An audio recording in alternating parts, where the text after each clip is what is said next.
चूहों के ऊपर ही एफआईआर हो और उसके बाद एसआईटी गठित करे, सच में चूहा खाया है कि नहीं खाया है। सरकार को उस पर एसआईटी गठित करके मामला को जांच करानी चाहिए। चूहा ने गंजा खाया तो चूहा के ऊपर उसका क्या परिणाम, तो इसका आकलन होगा और इसका जब परीक्षण होगा तब ये कहा जा सकता है कि वास्तव में चूहा खाया, ये मामला कुछ और है। क्या ऐसा तो नहीं है कि इन लोगों ने अपने बेच दिया और चूहा के ऊपर सब कुछ मार दिया। झारखंड अपने आप में अजीबोगरीब प्रदेश है और वो हम इसलिए कर रहे हैं क्योंकि कुछ दिनों पहले आपने खबरें सुनी होंगी कि युवा यहाँ नशे की जद में आ रहे हैं, लेकिन अब युवा नहीं, अब चूहे जो हैं वो नशे की जद में आ गए हैं। और ये हम नहीं कह रहे हैं, ये यहाँ की जिला प्रशासन और कई ऐसे साक्ष्य और प्रमाण प्रस्तुत किए गए हैं कि चूहों ने शराब पी लिया, अब चूहों ने 200 किलो गांजा जो है वो गटक लिया है और आरोपी साक्ष्य के अभाव में बरी भी हो गए हैं। हमारे साथ नेता प्रतिपक्ष बाबूलाल मरांडी हैं जो बीजेपी से प्रदेश अध्यक्ष भी हैं। सर, ये खबर कितनी आश्चर्य करने वाली है? बिल्कुल आश्चर्य है कि मैंने आज सवेरे अखबार में मैंने पढ़ा है इसको, और हम तो कहेंगे कि भाई ये जांच का विषय है, इसको जांच करनी चाहिए। जांच इस सेंस में, अगर चूहा ने गंजा खाया तो चूहा के ऊपर उसका क्या परिणाम आया, क्योंकि सामान्यतः ये जो गांजा होता है नशीली पदार्थ है, तो इसलिए हमने कहा कि वो भी इतनी बड़ी मात्रा में, तो ये अविश्वसनीय लगता है। आगे उसके बाद भी मैं कहूँगा कि और आप सब लोगों से भी मेरा कहना है, तो किसी डॉक्टर से एक्सपर्टीज जो हो उनसे बात करनी चाहिए कि भाई अगर कोई गांजा जिससे आदमी खा जाए तो उसमें से नशा आता है। चूहा भी एक जानवर ही है, यानी वो भी सजीव प्राणी है, और उन्होंने अगर कई चूहों ने खाया होगा तो उन लोगों के ऊपर उस गांजा खाने से क्या प्रभाव पड़ा है, तो इसका आकलन होगा और इसका जब परीक्षण होगा तब ये कहा जा सकता है कि वास्तव में चूहा खाया, ये मामला कुछ और है।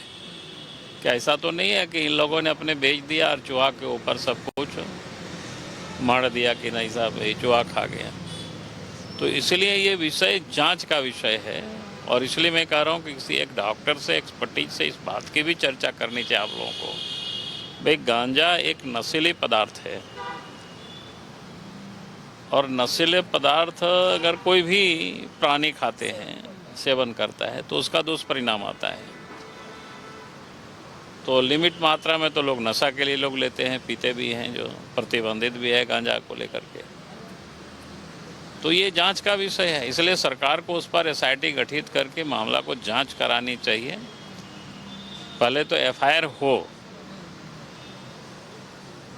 एफआईआर कौन करेंगे सर? नहीं, एफआईआर थाना ही करेंगे, चूहों पर करे एफआईआर, और इसके बाद एसआईटी गठित करके जांच के लिए अग्रसरित कर दे कि भाई ऐसे ऐसे यहाँ चूहा ने उतारा। तो चूहा जब जांच होगी उसके बाद तो पता चलेगा ना कि वास्तव में चूहा खाया कि कोई और खाने वाला है और चूहा को बदनाम कर रहा है।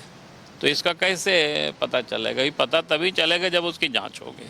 तो इसलिए हमने कहा कि भाई सरकार का काम पहले क्या है कि पहले तो चूहों के ऊपर ही एफआईआर हो और उसके बाद एसआईटी गठित करे, सच में चूहा खाया है कि नहीं खाया है, तो ये तो जानकारी तभी मिल पाएगी ना। तो इसलिए हमने कहा कि इसको पहले तो एफआईआर हो और फिर एसआईटी गठित करके वो जांच हो, तो ये पता चले कि सही में चूहा खाया है या फिर या कोई और लोगों ने उसको बेच दिया है।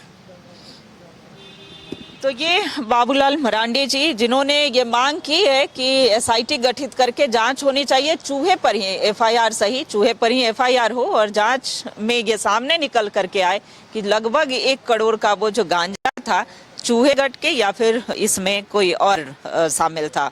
तो हालांकि फिलहाल आरोपी जो हैं साक्ष्य के अभाव में बरी हो गए हैं, लेकिन इस तरह के मामले जो चौंकाने वाले हैं ये झारखंड से सुनने को मिलता है।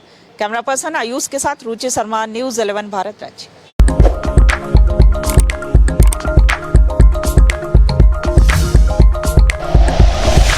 Like and share videos, subscribe करें हमारा चैनल और प्रेस करें बेल आइकॉन। न्यूज़ 11 भारत, सच है तो दिखेगा।